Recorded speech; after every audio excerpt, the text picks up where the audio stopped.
Welcome everybody to the Starcraft 2 SSL here.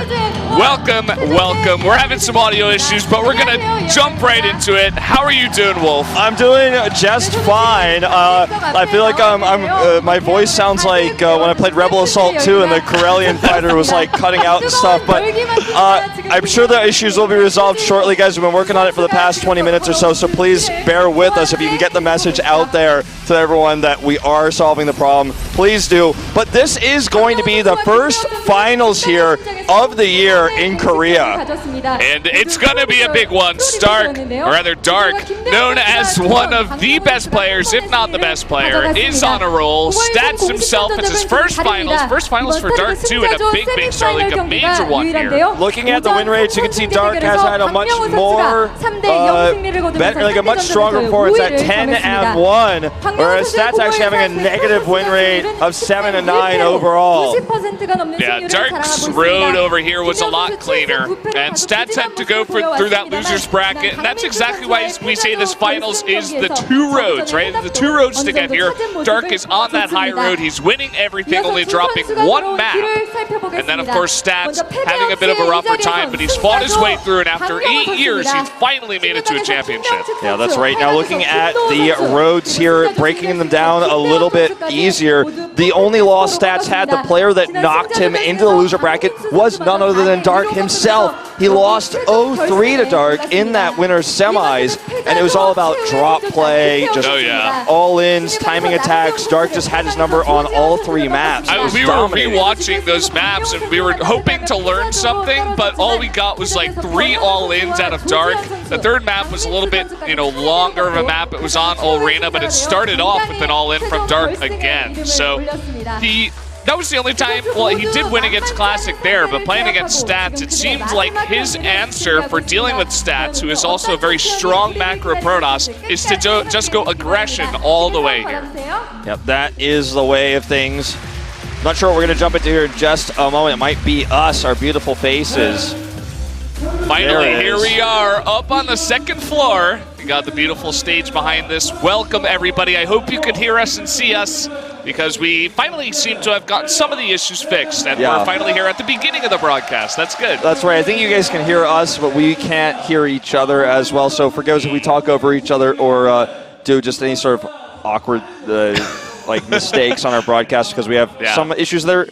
Are they fixed? I think they literally just... It's getting there. It's almost fixed. Yeah, like it's getting there. We're working on it. But anyway, don't let our issues and our whatever we just mentioned mess up your hype for the finals. Get out there, tweet the link. There was even a big Blizzard post that has all the information except they spelled your name wrong. All in one convenient location. It's okay. I'm Brandon Valdez for today. That's totally fine. I'm just happy to be here, Wolf. Up on the stage, up here on the balcony, casting for you guys in front of the stage. Yeah, this is actually definitely our most dangerous casting setup we've had before. Like literally, if I lean back in my chair, just makes it that much more exciting, Wolf. It would be fatal. Yeah, so we can't jump up and down, or it could cause dangerous things to occur. But this finals that we have finally come to is kind of the culmination of 3 months of time for all these pro gamers. There were 2 roads, the loser bracket, the winner's bracket. Stats making it almost all the way to the end of the winner's bracket, losing to Dark, but he has his chance for redemption here.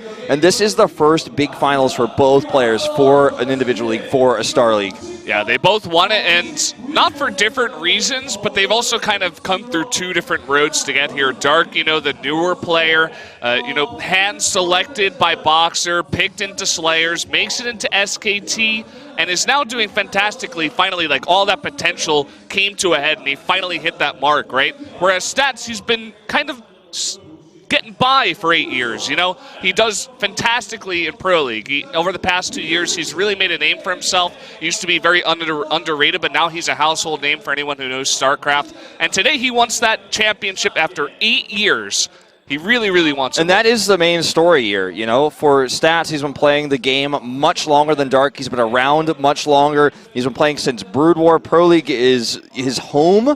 And he's famous for being that guy who could take all these best of ones. He carries KT a lot of the time. This, pass around, him and Zest together brought them, of course, very, very far, all the way to the playoffs there. But does he want to be known forever as the player who carries Pro Leagues, wins best of ones? No, he wants people to know him as I am a StarCraft 2 champion. Yeah, and he's finally made it here onto this grand stage. We've had another tournament here before. I think it was Rain versus Sulky. Yeah. Back in the day. I think that was 2013. Yeah, 2013 I or 14. believe it was. I remember just coming down myself as a fan. I came with you guys here. I think Justin was here, former caster of Pro League. We all just watched and enjoyed it. Yeah, it was the Hot Six. Down, we're casting that one. Yeah, it's the Hot Six last big match that we had here in this very venue. So a lot of PVZ history of finals here, but this one much more important. Now let's check out these maps. These maps that we're taking a look at right now are maps that many pro gamers are saying Zerg favored in this matchup. But taking a look at the win rates, I mean, look at Dark. He's played so many more games in general on some of these maps. He's 7-1 on Laralac Crest. That is an incredible stat. That's pretty unbelievable, and there's no map like that for stats. I mean, he's 5-2 on Dust Towers. I'd say that's probably his best map. That's one of those maps where it does seem a little bit Protoss favored, so it's interesting the way that the map list is kind of formed here, because we go into Prion Terraces, definitely a very good Zerg map. Dark loves to pick, he probably picked that first, and I wouldn't even doubt that Stats picks Dust Towers here as his first map, and it kind of just all bunches together. Then we go to Arena, Orbital Shipyard, Central Protocol, Laralac Crest, Runes of Ceres to end it. And because this is a best of 7, this is a grand finals, there are no map vetoes, no bans here. You have to play, if the games go to game 7, all 7 maps. So every single map is important, and as we see it, whichever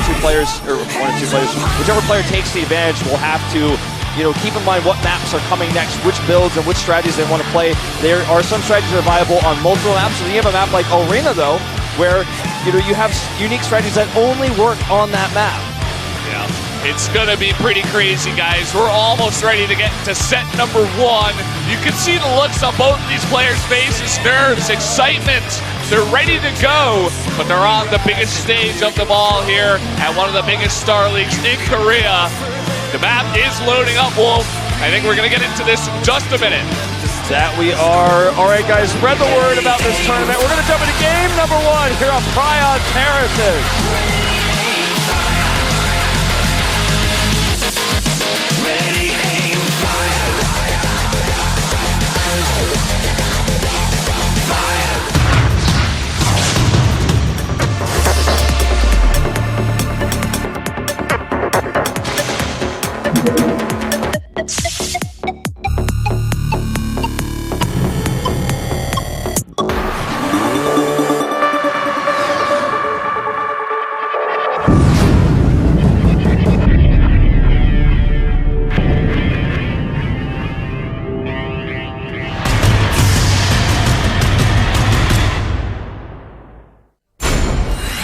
Here we go, the first map of Dark versus Stats. Down here in the bottom right, the red Zerg from SK Telecom T1. It is Dark. It's a shot of him. Very confident here, the big favorite in this best of 7. There's a fan for him right there, holding up his sign. And his opponent to the top in blue for KT Roaster. It is Stats. A lot of Stats fans here in this grand hall tonight. The whole right side of the auditorium is filled with KT Stats fans. The two teams, by the way, of both of the players are down here watching. Nearly every player is there. You can look down. I saw Sue earlier. I saw Lucira over on KT's side. They're all in a line, so they've come to support their players here, their teammates. Stats will get an early scout off here of what Dark is up to. Prion Terrace is a map that Zergs feel very comfortable on in this matchup. Just simply because of the way that gold bases work on this map. You have more production power. You don't have to use as much larva on drones as the Zerg. So all things to keep in mind here. The third base is already coming up. Stats will go and scout this. Now in this brief early game, I do want everyone to get out there and spread the word. My Twitter is ProxyWolf. I just tweeted the new YouTube link because I know there was a problem with the old one. There's a new link. Go please retweet that. Tell everyone about this. We're on Ding It. We're on YouTube. I know we're not on what a lot of you guys expect to watch StarCraft on, well, this platform, but who cares? It's the finals. You better watch it, whether we're watching this on your old grandma's TV, doesn't matter. You gotta watch the Star League finals, okay? Exactly. You have to get out there and watch it. I know you guys who are listening, you're already watching, but you gotta tell people who could be listening to get out there, post it on Twitter, go, on all the other social media outlets you have. Just make sure people are watching this because it is going to be very epic. Stats, definitely the underdog coming into this one. Nearly every single person I've talked to saying Dark is the favorite, but I mean, Stats, again, we say in 8 years, it's been a long time. He's going to be fighting hard for this one. Yeah, and most people are going as far to say, when talking to the Korean commentators, some of the pro gamers here, production people, most people are saying that they think Dark will take it 4-0, that he will not drop a single map. The SKT coach, joked earlier that he was going to win it 7-0. He was going to crush it. He went that far. That may have even been a little bit far, but...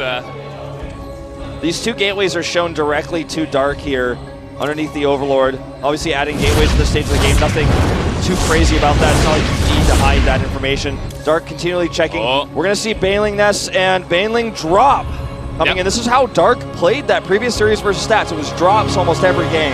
Yeah, and we've been seeing this a lot more often in ZVP, even with the Stargate out on the map. It looks like, Oracle's going to be the choice here, but Rogue doing it against Zets when there were like 4 Phoenixes out on the map. If you can get those Baneling drops into the bag, you can do so much damage, especially on 2 base for the Protoss. So, already getting that Overlord speed, getting that full scout of the base, sees everything, knows what the tech is of Stats, and will definitely commit to this. Setting up for those Overlords right now as Lings go out. Arobo on the way for Stats. He did commit to 2 Oracles. Already going to grab some drones here, just ignoring this score. The Queen's not in position, so 2 free drone kills there.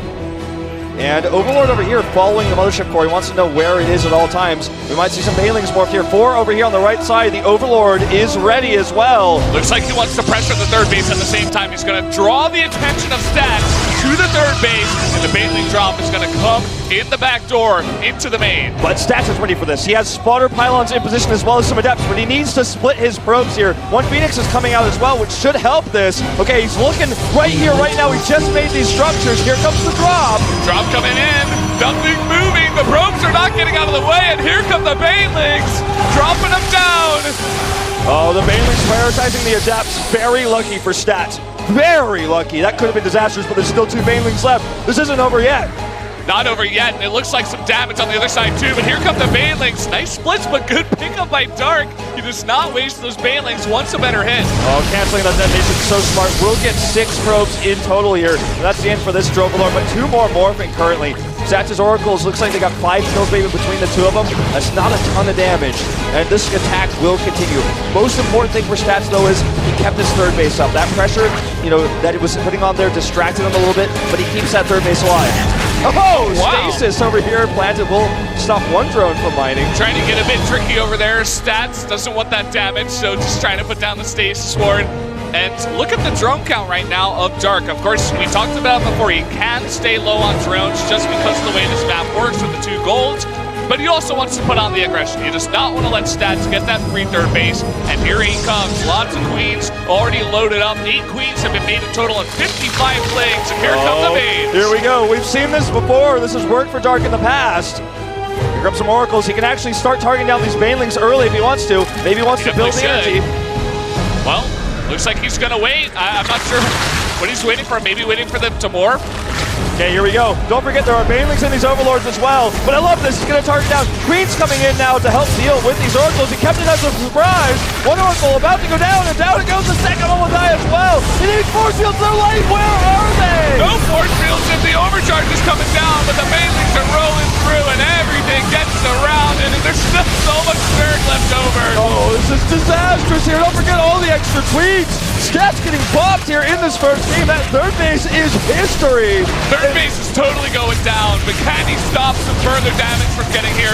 There is another Oracle on the map, but here comes some more Banelings. Oh, here come the Banes right here into the 2nd base of Natural. He's not even dropping them. There's a Queen in this as well, mind you. He's just like threatening, and here we go. Finally dropping him out. Here comes the Queen. A Warpin should be able to defend, but again, no 3rd base. Stark is taking a 4th. All right, well, Stats lives for now, but for how long is that going to be the case? He's got a sentry, just one, I think. Just got one more warp in, so maybe he's got two. Blink, okay, nope, just one. Blink is almost done. He's got +1 attack, but how long can he hold on? You know, how much more of this abuse can he really take? He's got a disruptor on the way, his very first, but I don't think it's going to be enough. Here we go, he moves out. Stats trying to poke right now. He knows that Dark has committed a lot to this. He's not going to leave the game right now. Wants to do some extra harass damage with that Oracle that he still has up here. Dark going to continue with the drops into the main. He wants to bring this army out of position and find a way into Stats' base. Looks like Stats isn't paying attention. So many probes could go down here. No move. One set of Baneling hits there. Still got 3 left. He needs to drop these out, actually. Does get a few more. Not the best hits overall. So it does get cleaned up, but again, Stats can't really afford to be taking too much damage. Look at this, Queens are going to be dropping creep tumors here right outside the base, gonna make it harder even for Stats to get out of here. Yeah, that right there is going to be an expansion of creep that will be so difficult to defend, especially if he brings Overseers over with these Queens. Looks like the Queens are just gonna walk back home, and Dark is gonna try to play a longer game from here. He still has his third base totally controlled. His only fear, I'd say, is actually the follow-up attack with Disruptors, Blink Stalkers, and +2. You know, that this army is getting pretty big, and if he does good force fields versus the Veins, they won't be able to connect. He only has 1 sentry, though, mind you, at this point in time. Yeah, just 1 sentry. I mean, but look back at the base of Dark. 4 bases. He's droning up a bit now. He's not over droning, by the way. He's still going with this Link Bane style for now. Just Link Bane Muta, or not Muta, Queens here. 9 Queens still out on the map. Looks like Stat's going to try to break out of his base with a drop with the Warp Prism. This does get spotted, but how will Dark respond? Well, let's see how quickly he reacts to this. He may not expect there to be a Disruptor in this. May be able to target it down before it can get the shot off, though. Could try to drop it here. Nope, not going to commit. Just waiting for the right time, right place. Looking for a much better opportunity. Big lane counterattack, going to grab a sentry at the very least here, and is going to confirm that there's still no third base, nor at neither location. Just now he started that third nexus again. Look at that drop back there doing no damage, kind of just floating in this space behind the bases. He wants to find a place to drop, but he just is not confident enough to do it. He can't escape either. Looks like he's drawing some of these units back so he can come up here and attack. These Banelings over here, they have speed, but they're isolated. And Blink is ready on these Stalkers. So many Links here. What am I watching? I mean, this meta for this matchup has changed into Baneling versus Dark trying to redo it here, but here comes the surround. The force fields need to be perfect, and they are. With really good nice force wall. fields, you know, this isn't a very good comp versus what Stats has. Stats has 70 army supply to 90. With good force fields, a lot of this army is useless. Oh, that was so close. That Zealot just barely gets put on hold. Command there by Stats. Does save the majority of his base with that hold. There are 104 links on the map, but there are disruptors and sentries. It's going to be hard to hit with all these melee units. Where are the force fields? They need to come down. Here they come. Force fields come down, but the links are in. And the melee drops are coming in as well. Here come the melee drops. There's not much to drop at the left. The disruptor will get 1 hit, but there goes everything that Stats ever owned. That is looking pretty rough to defend. I mean, even if you get the perfect force field donuts, if Overlord drops come on top with speed, you can just drop in the center of that donut and end the game that way. Overseer over here to see the DTs and the Zealots and the Stalkers. There's not much left of them. Stats will definitely lose its base. GG! Dark takes Brian Terrace's game number 1. Dark plays late Baneling this matchup. He's not messing around with it. He starts with the drops. He makes it his main unit composition. We saw it in his previous EVPs. We're seeing it here again. We've seen it in Pro League. This is how he plays the matchup right now. Yeah, and it makes sense to do it on that map too. You get all that extra larva. You can't go for harass such as that. You keep the Protoss on 2 base for so long. It's a decently large map to the point where you can get that 4th base when you're putting on enough aggression. You can see the KT coach is like, yeah, that was Prion Terraces. Whatever, Dark. Whatever. Prion Terrace is a very Zerg-centric map. We see Zergs on it all the time. We even see a lot of ZVZs in Pro League as a result. And Dark will take the momentum here. I always love to talk about this, though. When you have a best of 7 for Grand Finals, the player that wins the first game has like a 79% win rate. It just means it shows you that the momentum goes to the first player a lot of the time. Yeah, and I mean, a lot of StarCraft is nerves. Well, not so much nerves, psychology, right? You're coming into this, you're on stage. It's different. It's the reason why you can be the best practice player in the world, but you will never do well on stage if you don't deal with some of that psychology involved in StarCraft. So